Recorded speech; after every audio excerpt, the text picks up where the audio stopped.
Même si la tendance est aujourd'hui à la hausse, les taux d'intérêt ont observé une baisse notable, notamment depuis la crise des subprimes. Une situation quasi inédite dans l'histoire économique et qui mérite qu'on s'y intéresse. Il faut savoir que depuis la crise financière de 2008, les autorités monétaires ont comme priorité de relancer la croissance. Pour cela, une seule solution, injecter de l'argent dans l'économie via la BCE. Pour rappel, la BCE a été créée en 1998 et son objectif principal est d'assurer la stabilité des prix avec un objectif d'inflation à moyen terme de 2%. Pour relancer la dynamique économique européenne, la BCE dispose d'un outil principal, le taux directeur. Concrètement, le taux directeur, c'est en quelque sorte l'intérêt que les banques ont à payer lorsqu'elles veulent emprunter de l'argent. Plus il est faible, plus les banques peuvent emprunter à moindre coût et ainsi favoriser l'accès au crédit des entreprises et des particuliers.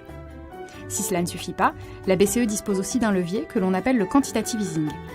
Cela consiste à racheter des obligations d'État ou d'entreprise afin d'apporter de la liquidité au marché. Ainsi, en période de crise, la baisse du taux directeur et le quantitative easing permettent aux banques de proposer des offres de crédit à moindre coût, favorisant ainsi la consommation et la relance de la croissance. La politique mise en place par la BCE se veut gagnante, puisque les banques se refinancent plus facilement, les entreprises et les particuliers consomment et investissent davantage, la croissance repart à la hausse.